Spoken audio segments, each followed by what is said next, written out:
Hi friends, welcome to my channel my blog. আজকের যে ভিডিওটা নিয়ে এসেছি সেটি একটি সুন্দর এক আশ্রমের ভিডিও।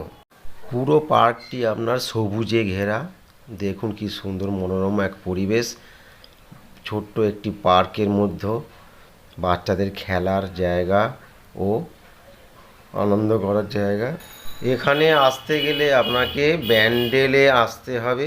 স্টেশন থেকে বাইরে বেরিয়ে আপনি টোটো বা অটোর লাইন পেয়ে যাবেন। সেখান থেকে যে কোনো একটি বুক করে চলে আসতে পারেন লাহিড়ী বাবার মন্দির।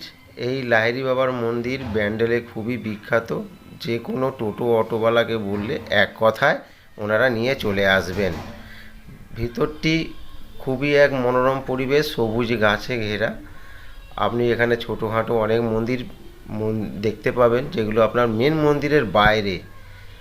আর এই দিকটাতে হচ্ছে প্রসাদ কক্ষ। তবে হ্যাঁ, প্রসাদের সময় 12টার মধ্যে আপনাকে টিকিট করে নিতে হবে। আর এই টিকিটের মূল্য 80 টাকা। 80 টাকার মধ্যে আপনি নিরামিষ একটা থালি পাবেন, যার মধ্যে পেট আপনার মোটামুটি ভরে যাবে। যদি বাড়ির থেকে খাবার নিয়ে আসেন তো আপনাকে মন্দিরের বাইরেই বসে খাবার খেতে হবে, কারণ এখানে মন্দিরের বাইরে খুব একটা খাবারের স্টল বা খাবারের দোকান আপনি পাবেন না। তবে এইরকম এর ভেতরটি খুবই এক মনোরম জায়গা।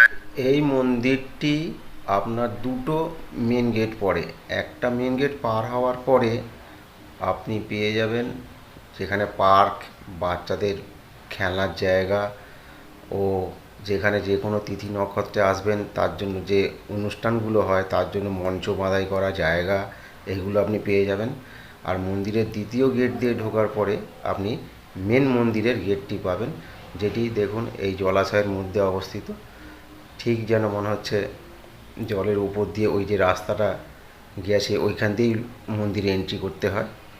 আর তবে এই মন্দিরে গরমকালে খুব একটু কষ্ট হবে, কেন মার্বেল মোজাইকের কাজ তো রোদে একটু উত্তপ্ত হয়ে গেলে পা রাখা খুবই মুশকিল।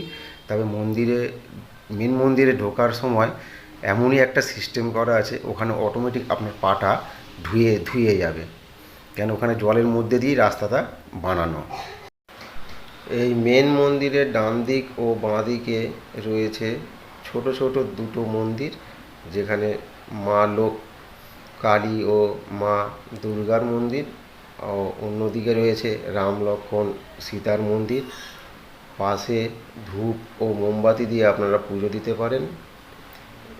এই দেখুন এইখান দিয়ে ঠিক মন্দিরে প্রবেশদ্বার, মেন মন্দিরটি ওইটি।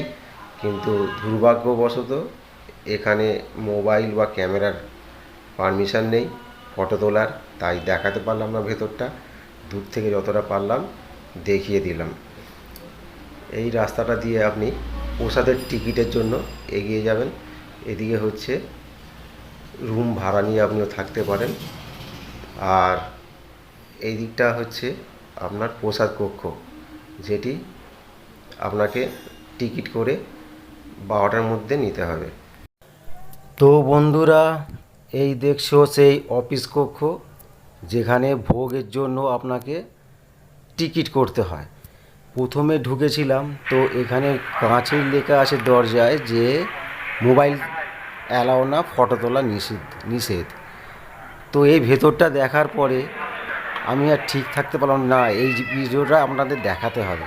দ্বিতীয়বার গিয়ে আমি ভেতরে গোপনে এই ভিডিওটা করে নিয়ে এসে আপনাদের দেখালাম। তবে এখানে একটা বাইরে দেখুন রাধাকৃষ্ণের মূর্তি, খুব সুন্দর। তবে আমি বলবো একদিনের জন্য কাছে পিঠে ঘুরতে গেলে এরকম একটা জায়গায় আসতে পারেন। খুবই মনোরম একটি জায়গা, আপনার সারা দিনটি ভালোই কাটবে। এই যে মাঠটা দেখতে পাচ্ছেন, এই মাঠের পাশ দিয়ে এখানে তিথিতে আপনার অনুষ্ঠান হয়।